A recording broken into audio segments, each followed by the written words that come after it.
안녕하십니까. 차구영 목사입니다.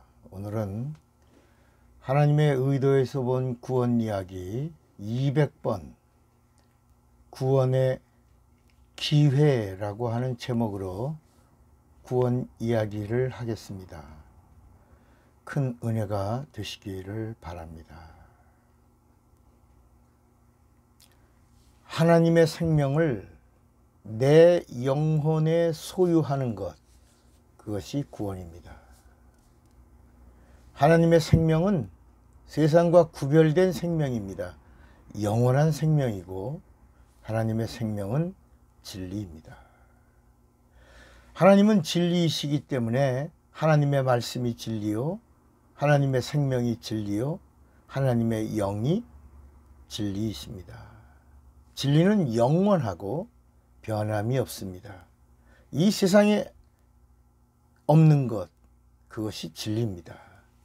그러니까 이 세상에는 진리가 없습니다. 왜냐하면 하늘 아래에 있는 모든 것들은 다 변하기 때문입니다.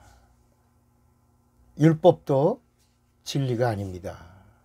왜냐하면 천사가 가지고 온 법이기 때문입니다. 사도행전 7장 53절과 갈라디아서 3장 19절에 보면 너희가 천사에 전한 율법을 받고도 지키지 아니하였도다, 이렇게. 천사가 전한 법이 율법입니다. 그래서 종의 영이라고 그랬고, 종의 영을 받은 자들을 백성이라고 부른 겁니다. 율법이 진리가 아닌 이유는 율법에는 구원의 능력이 없기 때문입니다. 오직 예수가 진리고 예수의 입에서 나오는 말씀이 진리입니다. 예수만이 죄를 용서하시기 때문입니다. 성령은 진리의 영이십니다. 왜냐하면 성령만이 예수를 증거하기 때문입니다. 예수는 진리입니다. 진리이신 예수를 증거하는 성령은 진리의 영이라, 저는 진리의 영이라, 이렇게 진리를 보증하시는 진리의 영이 되십니다. 누가요? 성령이요. 그러니까 성령은 오셔서 진리를 보증하시고, 진리가 있는 곳에 오셔서 믿음이 되게 하시고, 믿음이 있는 곳에서 진리를 알게 하시고, 진리이신 예수에게로 인도하시는 분이 성령입니다. 그러니까 진리가 증거되는 곳에는 영감과 능력과 은사로 강력하게 지지해 주시는 분이 성령이십니다. 성령은 하나님의 것을 운반해 주시는 교통의 영이 되십니다. 그러나 반드시 예수가 있는 곳에 운반하십니다. 예수가 증거되는 곳에 운반하십니다. 그러니까 예수를 믿는 것은 내가 하는 것입니다. 예수가 있는 곳에 함께 역사하시는 것은 하나님이 하시는 일입니다. 그러므로 하나님의 생명이 성령으로 우리의 영혼에 들어와서 하나님의 생명이 있음에 대한 보증을 해 주셔야지만 구원의 확신에 거할 수가 있습니다. 예수가 있다면 반드시 성령을 받아야 합니다. 그럼 성령을 받는데 나 예수 믿으니까 성령 받기 원한다. 성령 받기 원하는데 어떻게 성령 받는지를 모르는 겁니다. 성경은 성령 받는 방법은 구하라고 말씀하신 겁니다.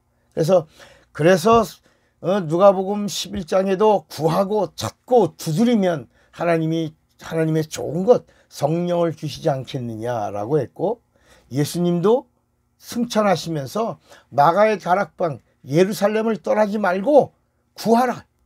그래서 마가의 다락방에서 모여서 열흘 동안을 성령 받기를 구하고 성령의 내주를 구하여 마침내 성령 강림을 체험하게 되는 것입니다. 성령을 받지 못하는 이유는 두 가지입니다. 첫째는 예수가 없던가, 두 번째는 예수가 있는데 성령을 구하지 않던가입니다. 그러니까 성령을 받는 방법은 첫째, 예수 믿어야 하고, 두 번째, 예수 믿는 자가 성령을 구해야 받을 수 있습니다. 다시 누가복음 11장 13절을 읽어보겠습니다.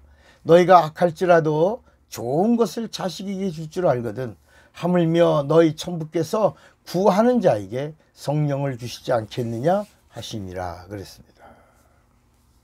구원은 육체가 있을 때가 기회입니다.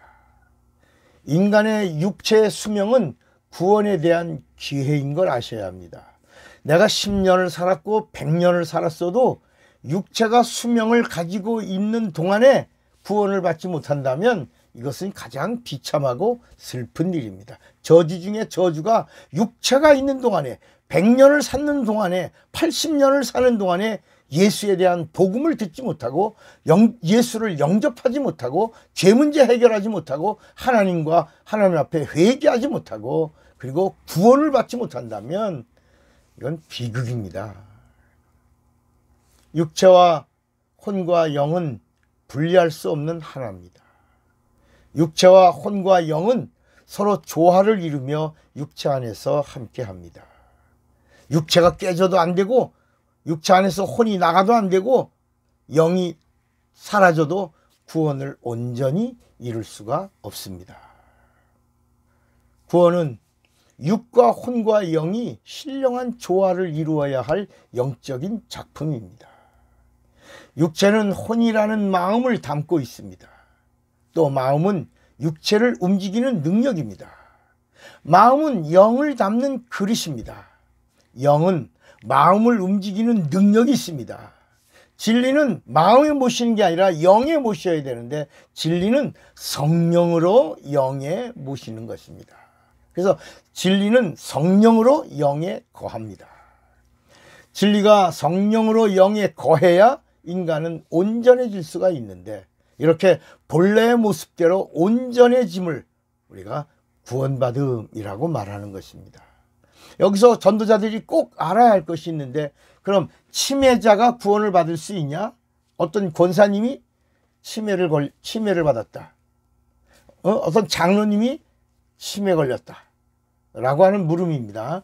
치매자가 구원을 받을 수 있느냐? 답은 없다는 겁니다. 치매자는 구원받을 수 없다는 겁니다. 이것은 저의 논입니다. 저의 논리예요. 저의 주장입니다. 왜냐하면 이것은 영적인 경험에서 나온 것입니다. 하나님은 완전하신 분입니다. 완전하신 하나님을 인간이 모실 때 인격적으로 온전한 자로 완전하신 하나님을 영접하기를 원하십니다. 근데 치매가 뭐냐? 치매는 내 의지를 귀신에게 빼앗긴 상태입니다. 분별력이 없습니다. 정신을 귀신에게 빼앗겨서 사람도 알아보지 못합니다. 집도 찾지 못합니다. 그리고 똥을 싸서 똥을 막 아무데나 막 똥 바르는 자가 됩니다. 이런 사람은 온전한 사람이 아닙니다. 이런 사람이 완전하신 하나님을 모실 온전한 사람이라고 말할 수 있겠냐 하는 것입니다. 한번 생각해 보셔야 합니다. 인간의 육체와 영혼이 분리될 때에도 온전한 정신에서 뭐라고요? 스테반처럼 내 영혼을 받으소서 이렇게 해야 됩니다. 그래야 주님이 영접하시는 겁니다. 구원은 치매가 오기 전까지입니다. 치매는 인간으로서는 슬픈 일이지만 구원의 기회와 한계를 넘어간 상태입니다. 만약에 예수 믿는 자가 죽기 전에 나이 먹어서 치매에 걸려 죽었다면 그 사람도 동일하게 구원에서는 벗어난 사람입니다. 그리스도인은 이를 위해서 한번 기도해야 합니다. 하나님, 치매에 걸리지 않게 해주시고 치매에서 자유한 자가 되게 해주십시오라고 반드시 기도해야 합니다. 치매는 자신의 의지를 하나님께 드리지 못하고 귀신에게 빼앗긴 상태를 말합니다. 성경은 데살로니가전서 5장 23절에 평강의 하나님이 친히 너희로 온전히 거룩하게 하시고 또 너의 온 영과 혼과 몸이 우리 주 예수 그리스도 강림하실 때에 흠없게 보존되기를 원하노라 그랬습니다. 전도자에게 필요한 것은 영분별입니다. 발의 먼지를 떨어야 할 때는 속히 떨어버리고 그 자리를 나와야 성령이 지속적으로 그 사람을 도우시고 그 사람과 함께 일하십니다. 또 우리가 알아야 할 것은 진리가 성령으로 내 영에 찾아오실 때 영이 진리를 모실 수 있는 방법은 죄의 문제가 해결되어야지만 이루어질 수 있습니다. 그러니까 내 영이 죄 문제가 해결되지 않으면 절대로 성령은 진리를 가지고 내 영에 임할 수 없다는 것입니다. 구원의 기회는 육체가 있는 동안입니다. 육체가 있는 동안에 내 영혼이 구원을 받을 수 있습니다. 육체는 기회입니다. 구원의 기회이고 육체는 영생의 기회입니다. 구원의 기회를 잘 살리시기 바랍니다. 끝까지. 하나님의 지혜는 육체가 있을 동안입니다. 그래서 성령의 도움을 받으라. 성령의 인도를 받으라. 성령과 함께 하라. 성령 충만하라. 이렇게 말씀하고 있는 것입니다. 오늘 구원의 기회를 한번 생각해 보시길 바랍니다. 육체가 있는 동안에. 기도하겠습니다. 하나님 아버지, 육체가 있는 동안에 구원의 기회를 얻는 자가 되게 하옵소서. 예수님의 이름으로 기도합니다. 아멘. 사랑하고 축복합니다. 차구영 목사입니다.